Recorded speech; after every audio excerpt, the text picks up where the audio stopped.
à tous. Aujourd'hui, nous allons parler de comment choisir son système de fauche. Et oui, chaque exploitation est totalement différente et tout le monde n'a pas les mêmes besoins. Je vais passer en revue les différents critères qui rentrent dans la ligne de compte pour choisir son système de fauche. Donc, tout d'abord, nous allons nous attarder sur le peuplement végétal. Est-ce que nous avons de grandes surfaces ou plutôt de petites surfaces? Il est peut-être pas avantageux de prendre certaines machines si nous avons de petites surfaces, alors que si nous aurions par exemple une centaine d'hectares, il est essentiel de prendre des machines avec des grandes largeurs. La capacité de travail, ça c'est un petit peu lié aussi à ça.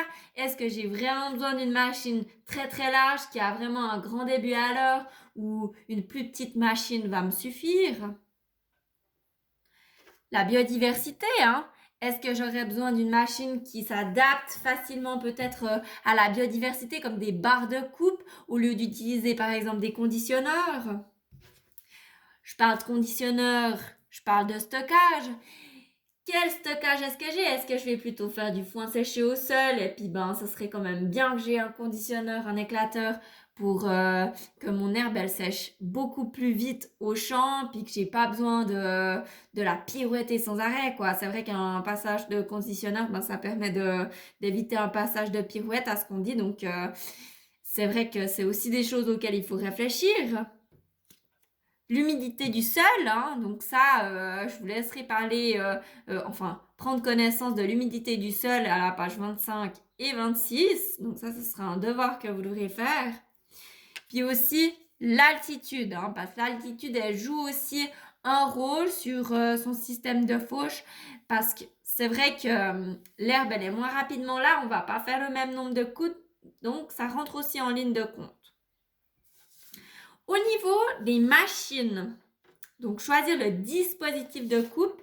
Donc vous avez le tableau de la page 23 que je vous demanderai de prendre connaissance. Vous voyez que vous avez la possibilité de faire de la coupe par cisaillement ou coupe avec des outils rotatifs.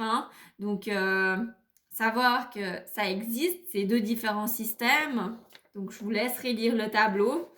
Et puis également de l'autre côté, le petit tableau pour le véhicule, pour effectuer justement la fauche. S'il faudrait plutôt une moto-faucheuse, plutôt une faucheuse à deux essieux ou un tracteur, ça irait quand même, parce que c'est vrai que dans certaines zones, c'est tout plat, donc on n'a aucun souci, on peut aller avec un grand tracteur, il n'y aura pas le risque de tourner, mais dans certaines zones, il faut quand même faire attention.